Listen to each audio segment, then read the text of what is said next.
You've seen solo runs with single stage starters and even the final forms, but how good are the middle stages of each starter Pokemon in Fire Red and Leaf Green? I'll be using Ivysaur, Charmeleon and Wartortle in these games to add them to my massive solo run file, where as a community we're going to beat every mainline Pokemon title with every individual Pokemon as a solo run. Yeah, this is going to take a while, but with your guys' help and support, liking and commenting on the video to spread it in the almighty algorithm, we might be able to beat this. I'm using the standard solo run rules of no items in battle, only the respective Pokemon in battle, and I've also given each starter 31 IVs in all their stats to help level this out a bit. Which one will beat the game fastest and which one will beat it at the lowest level? Leave your predictions, and without further ado, let's jump into the challenge. So let's begin our journey with each of the starters, collecting Bulbasaur, Charmander and Squirtle, each with a nice colour coordinated background so you at home can keep track of who you are watching, and it will also make it easier for me to edit, because I haven't made a video like this before and I need all the help I can get. With Bulbasaur getting to Brock, it's pretty simple due to us resisting Poison Sting from the one mandatory trainer in Viridian Forest. I don't even hit level 10 where I would learn Vine Whip, rather going straight from the Weedle trainer to battle Brock, where I'd Leech Seed and Growl the Geodude, eventually taking it out and gaining big amounts of EXP, but still not even hitting level 10, having to use the Leech Seed tactic against Onix. In hindsight, I should have made it so it hits level 10 to take out the Onix faster and save time, but that's just the way it goes, getting the first badge in fairly short order. But how will Charmander and Squirtle do in this section? Well, Charmander has the disadvantage versus Brock, so we will need to get to level 13 to learn Metal Claw, defeating numerous trainers in the Viridian Forest, including the mandatory one. Of course he's included, he's mandatory. Why'd I put that in the script?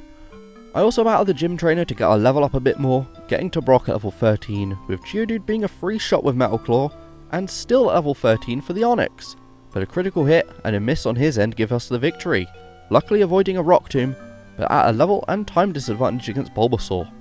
A change of pace from that is Squirtle, who can also sweep Brock, but unlike Bulbasaur, cannot resist Poison Sting and could be poisoned, which made the battle with the Weedle a very close one. I have to go to the Pokemon Center, then right into the battle with Brock after learning Bubble. Geodude is a 2-shot and leveling up twice and a critical hit on the Onix lands us the third gym badge. Well, the first gym badge, but it's the third one in this run, because everyone's got their first badge now. All went pretty well for the starters in this first gym, but how will the rest of the game be? All of our starters now evolve into their final stages for this challenge run, Ivysaur, Charmeleon and Wartortle, getting through Mount Moon quickly and for all three reaching Cerulean and splitting off into their own paths. Starting with Ivysaur, who can easily go and battle Misty straight away, spamming Vine Whip on Staryu and Starmie to win the second badge extremely quickly. Moving onwards to the Nugget Bridge to battle the rival, which it does quite badly against. The combo of Pidgeotto and Charmander really takes a number out on us, especially with us only having Tackle, Vine Whip and status moves. It makes it quite the slog to get through, but eventually Ivysaur gets lucky and moves onwards to meet Bill and gets the SS ticket, picking up the TM for Secret Power on the way. But before we stray too far, let's check in on the other starters. After leaving Mount Moon, I taught Mega Punch via Move Tutor to Wartortle, giving us a strong normal type move for the Misty battle, also learning Bite, which will be super effective against her Starmie. We take out the non-threatening Staryu, and also just about beat Starmie while in the red, getting the badge and the TM for Water Pulse, teaching that over Water Gun. Mega Punch gives us a strong option against the rival as well, actually beating that faster than we did in the Ivysaur run, so I think Wartortle's taken a bit of a lead there. But someone who is quite far behind is Charmeleon, who is obviously weak to Misty, so for this star we begin with the rival battle learning Mega Kick, which is stronger but less accurate than Mega Punch. But it manages to clear out the Squirtle, and the Squirtle is no slouch in the defense department. We head through the Nugget Bridge and get the SS ticket from Bill, straight up skipping Misty's gym to go down to Vermilion, entering the ship and battling the rival yet again. Much to my surprise, it was another first try victory, but the power of Mega Kick cannot be understated, as we also get the Cut HM from the captain.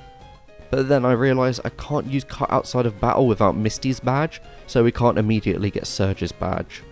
So I head back at my pretty decent level of 28, with Mega Kick just doing the job against the Starfish, and now all of the starters have their second badge. But as Charmeleon just has to go battle Surge now, let's stick with it while the other starters make their way to the SS Anne. We teach Charmeleon the dig TM we got from Team Rocket, but after it misses, I just end up using Mega Kick, easily getting the 3rd gym badge and getting ready to head to Rock Tunnel. But how are the others currently doing against that SSN rival battle? Luckily we now have a move stronger than Tackle in Secret Power, but it took numerous attempts to get past the rival again with Ivysaur. We pick up the HM and battle Surge, and with Grass resisting electric moves, we're in a fairly decent position to just jump right into the battle, Razor Leaf doing the job for us with its critical hitting prowess. But with Wartortle being weak to electric moves, I want to be at a decent level before battling Surge. But we actually have to get there first, and consider us struggling against the rival, I don't think it's going to be plain sailing, pun not intended, seeing as we're on the SSN. We managed to only get the victory against the rival thanks to equipping a Chesto Berry, negating the sleep status that Ivysaur hits us with. And much like Charmeleon, I teach Wartortle Dig, equipping a Cherry Berry to negate any paralysis. But I end up using Water Pulse mainly, trying to land the confusion status, but it's only a 2nd try victory, which is a lot less than I thought it would be, giving all 3 starters 3 gym badges. And now let's open up the region heading into Rock Tunnel. As our 3 teams go through Rock Tunnel, I just want to say if you're enjoying this video, please leave a like and subscribe, it really helps the channel out. Also, if there's a specific solo run you want me to do, please check out my massive document in the description to find out which solo runs haven't been completed yet. Our teams all hit Celadon and make different strides to opening the map fully, as Charmeleon obviously heads straight to Erica's gym and burns it to the ground like in the anime, making up for the first 2 difficult gyms in terms of type matchups. Ivysaur attempts the gym but cannot win on the first try like its lizard cousin, so I took to the Team Rocket hideout and beat Giovanni's ground type core, and with the power of Secret Power, we even beat the Pokemon Tower rival first try. But what is the power secret? Ivysaur will never tell, but luckily the game tells us its secret is a 70 base power move, and depending on the environment, it can cause a status to the opponent like paralysis, sleep or even flinch. This small grind really helped us on the road to Erica, who I realistically could have skipped, but I felt like getting her out of the way now in case I forgot her gym. The gym battle wasn't too hard at all, and with the Poker Flute and bike in hand, let's travel onwards. But how will Wartortle do against a gym that it's weak against? Wartortle could potentially learn Ice Beam if I felt like grinding the game corner, but it's a bit of a race between the starters, so it just clears out the Rocket hideout and Giovanni, and after a few attempts of the rival, finally manages to get the victory and saves Mr. Fuji. This means we can make a quick hop skip and a cycle down the cycling road to hit Fuchsia, preparing for a very unorthodox 4th gym badge as we are skipping Erica completely. During Wartortle's detour, Charmeleon makes its way through the hideouts and towers, getting the bike, as you can clearly tell, that is going down the cycling road quicker than the 4 routes of Endless Trainers. All of our Pokemon have landed in Fuchsia, but what is the next courses of action? Well, back to Wartortle, and we got the HM for Surf in the Safari Zone. In fact, all of the Pokemon do this, but it's far more important for Wartortle as a strong water type move. We enter Koga's gym and immediately struggle with the poison status, but this doesn't stop me battling the Ninja Master. And despite a few attempts of bad luck, we do get a really good run, having to play smart with the defense slime monster in Muck, and the annoying wheezing that has the potential to explode. But Wartortle manages to get the victory and its 4th gym badge. But it's actually the 5th gym badge in the game's standard sequence, meaning all 3 of our starters have not gained their 4th badges, but they also have? I don't know, let's just take them all to Silphco for some much needed training. I didn't feel confident battling Koga with Charmeleon just yet, heading to the necessary parts of Silphco, getting the card key and opening up the healing station. We can also try the rival battle now, which we are very far from being able to win, as the rival now has their fully evolved starter and numerous strong Pokemon. Our only other option now is to battle Koga, hitting level 45 and learning Flamethrower, which blasts Koga's team into a fine crisp. But we won't do that in real life, do not mix gases and fire.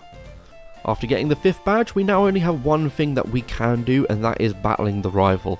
While yes, I could capture something to learn HM Surf, that is too much work in a race between 3 Pokemon, as it will not be a guaranteed time save. Ivysaur with special attacks and growth boosts is honestly just overpowered, especially in combo with Leech Seed to get our health back. This is our best chance to beat Koga easily. Even through the special moves being not very effective, +6 is still brilliant. The muck just refuses to attack, so it is the perfect time to set up, making the rest of the battle a doddle.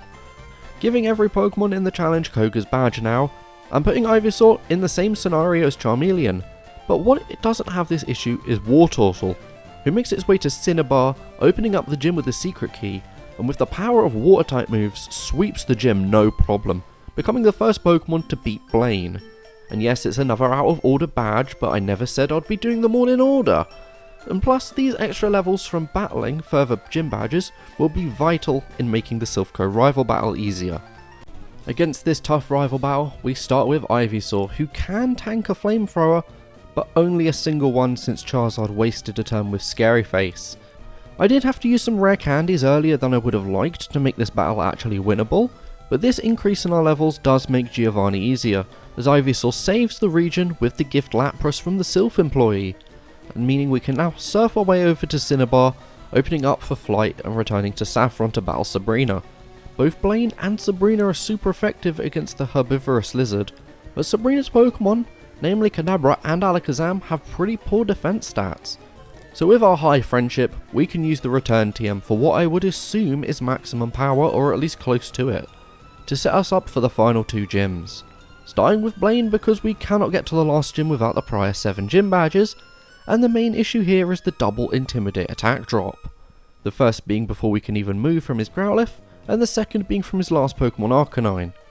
I tried to battle through this, but there is a workaround, and much like the Koga battle, we can growth spam and use the not very effective grass type moves, which despite this decrease in power due to the time disadvantage, we can offset with the power of boosting to +6. This gets us the badge, and finally we have Giovanni, who I actually lost to despite my easy battles against him previously, but that's only because his Nidoqueen hit a critical hit Earthquake, not having the issue in the next battle as we got our final gym badge with a victory, meaning we have a full set of badges on one of the starters. Will the other two be able to follow suit? Charmeleon has to deal with the massive defense stat of Blastoise, so having to learn the fixed damage Dragon Rage isn't ideal, but it does actually help us get past this battle, picking up the Lapras and struggling against Giovanni much like the rival due to the resistances against our fire moves. But we do manage to win and get to battle Sabrina, and this was a much needed change of pace as we got through the battle damageless, something we will not be able to do against Blaine. I mean, we could go damageless, but that's extremely unlikely, especially with the attack drop at the beginning and no way of raising our stats akin to Ivysaur. Dig is weakened due to Intimidate, so I had to switch up my tactic. And thanks to his 2 Intimidate Pokemon obviously not having Flash Fire, or any other ability to negate fire moves, we can use our very strong special attacking Flamethrower to take out Growlithe and Arcanine. But we can't do the same with Ponyta and Rapidash who have Flash Fire. I will actually have to battle them differently, but they aren't as good as the good boys. This means we get the badge, and for the final battle against Giovanni, we do manage to get through with less trouble than the Silph battle against him, despite landing our health in the red and having an overall type disadvantage. Wartortle has an interesting tactic against the Silph rival battle, and that's thanks to being able to get to the Pokemon Mansion early and getting the Blizzard TM, a 120 base power move, but with only 70% accuracy. But despite that accuracy, it gives us a clear out to battling his Pidgeot and Venusaur, and due to this increase in overall power, makes Giovanni really easy as well. And in terms of gyms, we can obviously just skip over due to our level advantage, with Sabrina being simple with physical moves and the super effective bite, and having skipped Erica earlier, we go in very much the same way, landing 3 blizzards in a row. What are the odds of that? And with Giovanni, water moves are just a cheat code, easily winning the final badge of all of the starters. But now the real challenge begins with the final 6 battles of the game. The rival, 4 Elite Four members, and the champion. The rival is tough for all of the starters, so I don't even want to think about how bad the champion battle will be. Ivysaur had the worst time of the 3 starters, and even had to not only train against the Cycling Road grinding spot I use, but had to go through the entire Sevi Island side quest, but this is because I wanted to relearn Stun Spore to make the rival battle actually winnable without hitting level 100. Having to capture a Paras holding a tiny mushroom, going to the Move Tutor on 2 Island and relearning the move. But even then, this battle is not a simple click and win, and with Giga Drain giving us a nice healing move for later on in the battle, we do manage to get past the rival, reaching the Pokemon League at level 67. Charmeleon has a handy trick up its sleeve to not only boost its own fire-type moves, but weaken the water moves of Blastoise in Sunny Day.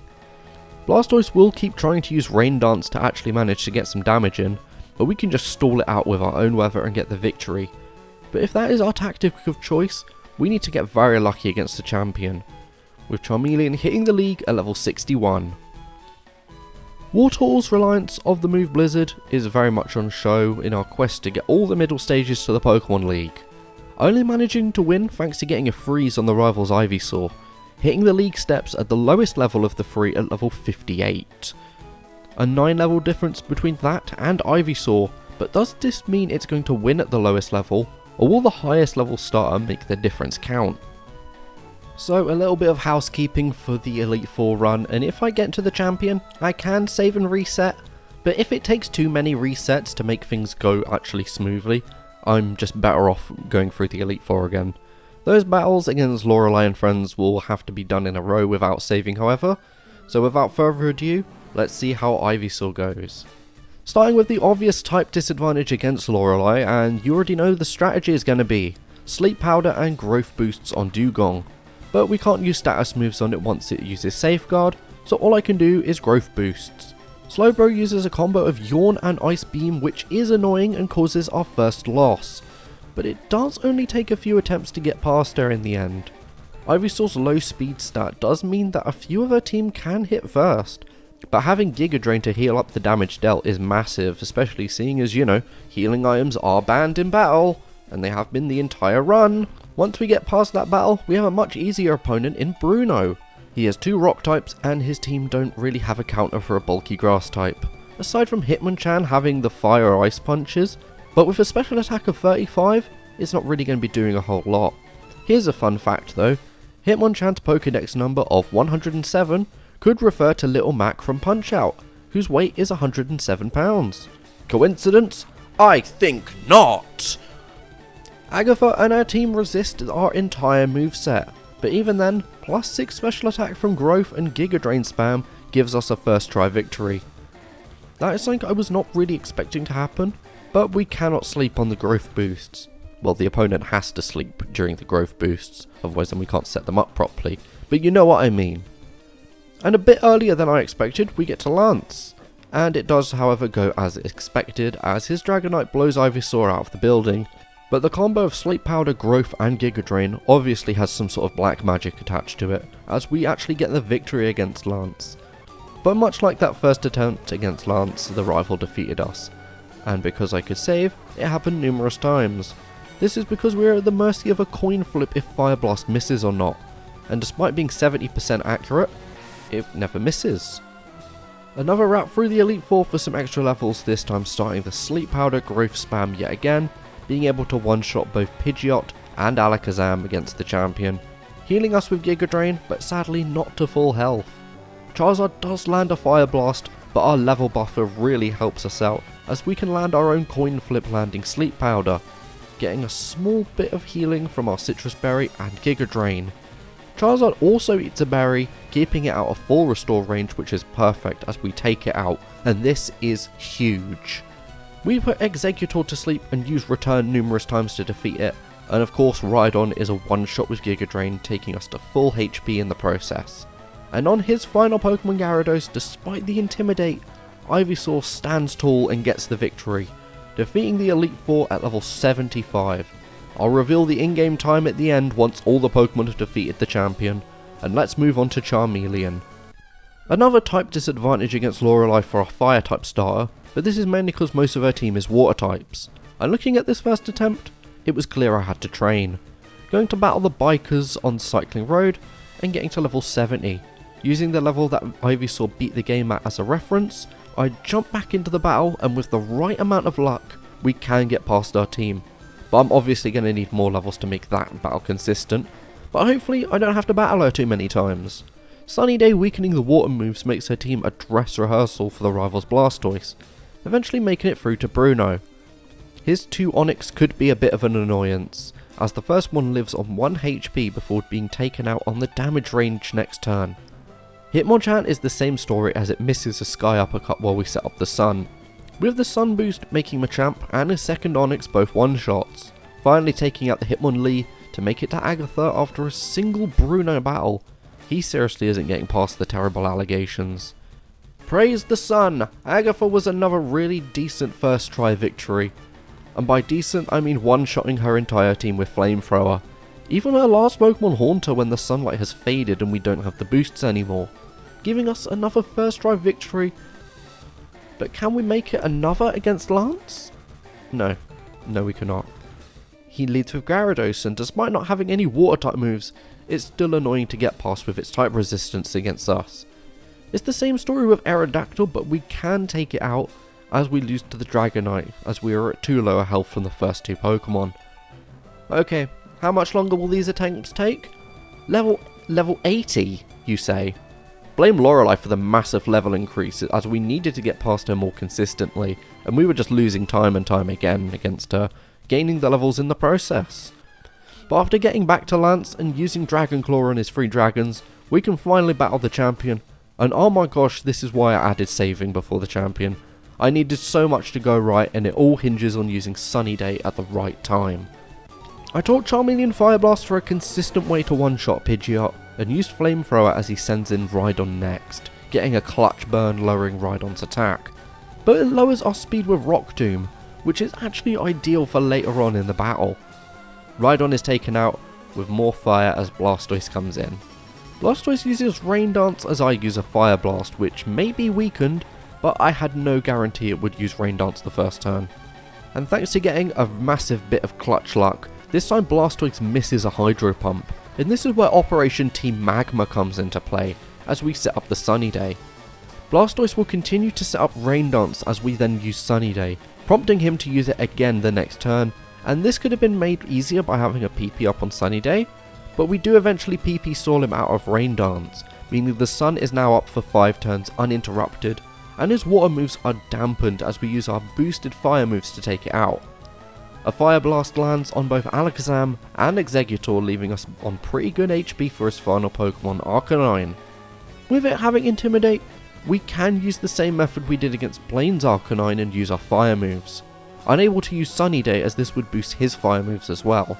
And thanks to a held Citrus Berry we can outlast the damage done and beat the Elite Four with Charmeleon, winning the league at level 81. A bit higher than Ivysaur, but we didn't have the power of growth and sleep strategies. And the final Pokemon is Wartortle. Another starter, and despite not having a type disadvantage, another first try loss to Lorelei. But Wartortle made a good of account of itself with Bite and Brick Break, eventually losing to the Jinx. I keep battling against Lorelei, gaining XP from the first few Pokemon, and eventually leveling up enough to get past her team and to battle Bruno. Granted, this is at the expense of all our money, of which Lorelei has stolen with all of our losses against her. Onix is a free knockout, and Hitmonchan is a potential free shot, allowing it to get in a few strong hits. This means that when Hitmonlee comes out, we lose to Bruno.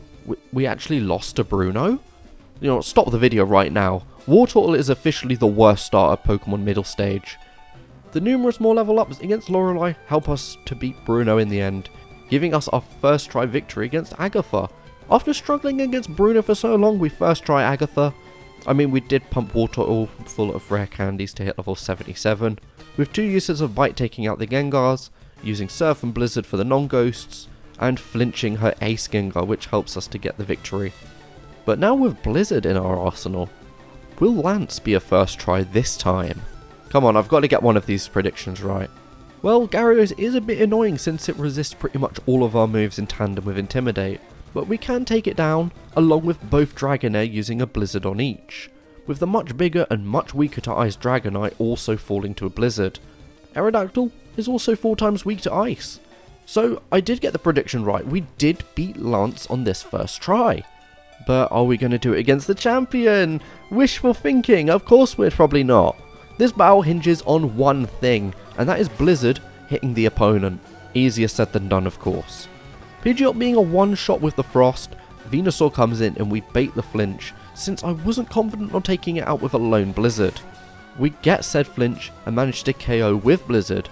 In hindsight, Venusaur only really has Solar Beam for attacking, so if I had Protect, I could have did that rather than relying on a flinch.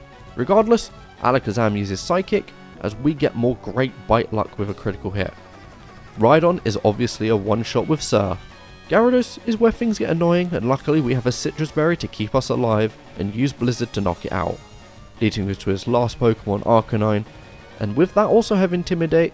It just means that we just have to use our water moves. Oh, what a great shock, we have to use our water moves against Arcanine, landing a critical hit with great luck. And Wartortle has beaten the champion at level 78, becoming the third and final middle stage starter to beat Pokemon Fire Red and Leaf Green. But how did they do? So here are the final standings, as Ivysaur beat the game at level 75 with an in-game time of 6 hours 44 minutes. Charmeleon beat the game at level 81 with an in-game time of 6 hours 17 minutes. And Wartortle beat the game at level 78 with an in-game time of 5 hours and 48 minutes. Ivysaur beats the game at the lowest level, but with the greatest in-game time, possibly due to having to rely on setup for numerous turns to sweep battles, obviously taking more time to win them. Despite being middle of the road on in-game time, Charmeleon is the clear loser on level. But using Sunny Day to play around Blastoise and Rain Dance was extremely clever on my part and something I'm really proud of, because usually I'm a complete idiot. And Wartortle had the lowest in-game time and the middle of the range for level, possibly due to being able to head to Cinnabar immediately and learning Blizzard, sweeping most of the game aside from Bruno, because Bruno was suddenly competent. Personally, I would say Ivysaur is the best since it won at the lowest level, but Wartortle could also be your pick for beating the game faster. I'll let you guys argue in the comments for which one is the winner of the video. But regardless, that has knocked out Ivysaur, Charmeleon and Wartortle on my solo run document for Fire Red and Leaf Green. But we're making extremely good progress on solo running every Pokemon game with every available Pokemon. If you did enjoy that, please leave a like and subscribe. Remember, any more ideas, leave them in the comments and I'll give them a go. My name is Super123 and I will see you all next time.